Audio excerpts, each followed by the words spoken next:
काल की भूल भुलैया का थोड़ा सा वर्णन किया है। कोई बेटा बाप और भाई, कोई मात पिता कुलदाई, कोई काका कहनाए बोल है, कोई ताऊ से होवे बोल है,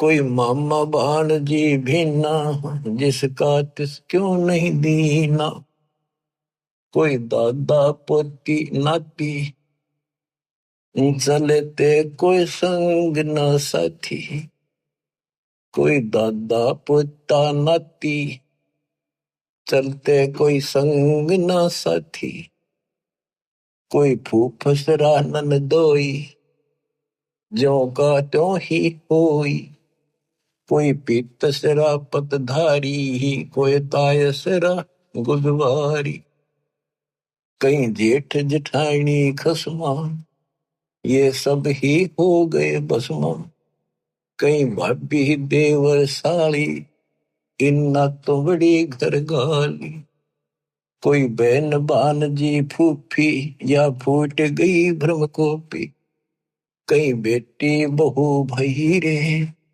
समझे नहीं अकल गई रे, ये है दो जग के लपकू, देखो गुल्लर के गपकू, यो नाता छारम छारा, डूबे दरिया वार न पारा, यो 84 झकझोला, सब होगे गोड़ मथोड़ा।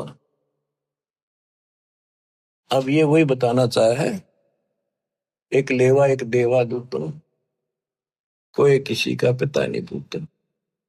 अब ये सारा कुछ बता दिया, दादा पोता भाणजी मामा बेटी बहू, ये एक सारा कुछ हमारा एक संसारिक नाते हैं। बहुत अच्छी बात है, इनका भी पालन नेक व्यक्ति करा करें अपने सच्चे ढंग से। बकवादी तो इसमें भी डंगा डाल दिया करें।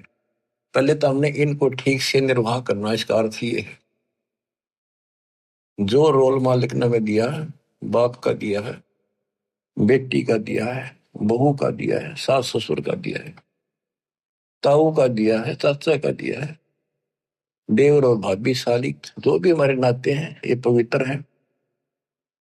इनको पहले तो एक सुच्चे ढंग से निभाना है, इसका ये मतलब है। और केवल ही नहीं तक सीमित रह गई, न बकवादा में लागे रहे तो मनुष्य नहीं हो तुम।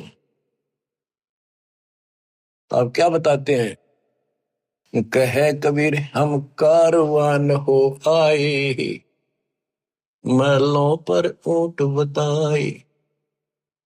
ये अब्राहिम सुल्तान के बारे में कहते हैं, वो भी ऐसे फंसा पड़ा था, गर्क धस रहा था गर्दन तक किसी गंध में, इस संसारी की उड़जेड़े में फंसा पड़ा था। ठाठ थे सारे, ऐसे ठाठ थे स्वर्ग का राजा इंद्र भी शर्मिंदा हो जाता था जब वो ठाठ बाट से चलता था। और वो दुश्मन था उसके अनमोल जीवन का, बर्बाद कर देता। हमने ये सोच लिया अच्छी लगे, यही तो अज्ञानता हटाने के लिए दास इतनी मेहनत कर रहा है। इस उम्र में 4-4 5-5 घंटे रोज बोलूं, पहले तुमसे सत्साहिब करूं, फिर मालिक का गुणगान करूं। आप सोच लो कुछ मनतली सोच कि मैं तो इनका भगवान क्यों लाने करूं उनका भी, आगे थारी मर्जी, कोशिश करूंगा तुमने सुलझाने की। आंख खोल लो, बार बार ये बातें कहता है दास, कोई बालक नहीं। क्यों कहता है कि आपके ऊपर नशा है, दबाव है बहुत ज्यादा, और ऐसे उस नशेड़ी को जोड़ना पड़ता है। उठ खड़ा हो तो जब वो ठीक होगा। तो आपकी आत्मा सोई पड़ी है, उड़दी पड़ी है इन्हीं के अंदर, मोह ममता में कति जबरदस्त नशा है। ये एंटीबायोटिक दिए जा रहे हैं, एंटीबायोटिक, ये इस नशे में उतारेंगे। और नशा ठीक हो जाए तो ये नाते भी ठीक निभाओगे आप, वैसे तो इसमें भी लड़े जाओ आपस में, ये झगड़े फिर मिट जाएंगे और भक्ति ठीक बढ़ेगी, मालिक मिलेगा आपको, और यहाँ भी सुखी और परलोक भी सुखी होगा।